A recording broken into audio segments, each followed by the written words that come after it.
Nakakatuwa tong isang housemate sa Pinoy Big Brother. Kumakalat yung clip nito ngayon na trending. Nagsishare siya ng gospel. Pinoproclaim niya si Jesus sa ibang housemates ng PBB. Nakakatuwa lang kasi sa ganitong kalaking reality show sa TV na maraming nakasubaybay, bata matanda, na poproclaim si Jesus. Though, medyo short lang yung pag-share niya. But I believe, since nasa isang bahay lang naman sila, hindi natin alam, di ba? Baka mas nalalatag niya ng maayos yung gospel. Kasi yung gospel, literally, ang meaning niya, good news, di ba? Ang tao, hanggat hindi nila nare-realize yung gravity ng sin, hanggat hindi nila nare-realize na they are in great danger, na papunta na silang impyerno, hindi magkakaroon ng true repentance eh. Kaya sobrang importante kapag nag-share ng gospel, i-bring up yung knowledge of sin. Kasi sabi nga sa Galatians 3 verse 19, di ba? Ang purpose ng law is to show us how sinful we are. Kumbaga kapag binigyan mo sila ng gamot agad, tapos ang alam nila sa sarili nila, healthy sila, fit sila, babaliwalain nila yung gamot, no? Kaya bago mo bigay yung gamot, ilatag mo muna yung sakit nila.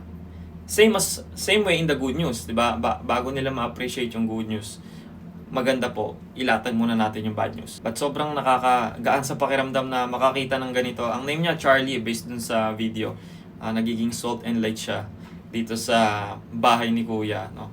And ang kinote niya na verse dyan, yung 1 John 5:11-12. Whoever has the Son has life, whoever does not have the Son does not have life. Sobrang linaw dyan. Kung wala kang Jesus sa buhay, wala kang walang hanggang buhay. Kung wala kang Jesus sa buhay, wala kang eternal life, no?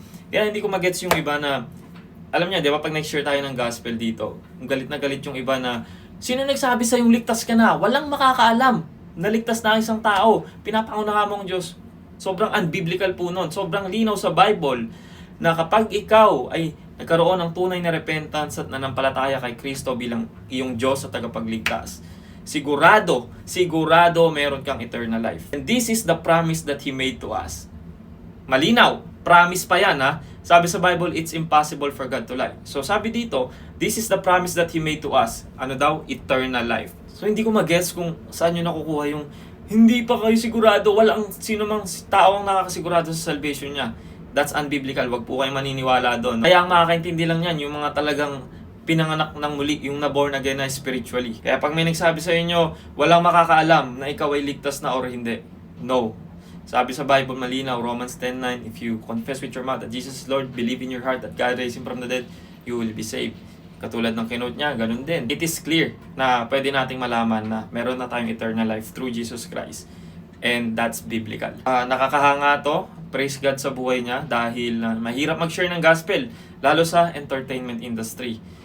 Sobrang daming bagay dyan na pwede kang makompromise yung faith mo, but she is being salt in the light. Meron na rin kasi yung idea na mahirap talaga mag-share sa entertainment industry. Katulad ni Kuya Joros. Sorry Kuya Joros, pero example lang kita.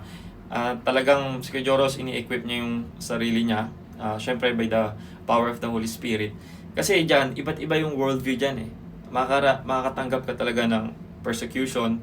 Bukod sa persecution, yung mga mahihirap na tanong. So kailangan equip ka, no? Kapag nag-share ka ng gospel din, para ready ka rin magbigay ng sagot, reasoning about your faith. So yun lang, nakakatuwa kasi sa mga nakaraang balita, di ba, medyo hindi maganda. So nakakita tayo ng ganito, medyo fresh air siya. So praise God. And you do it as well.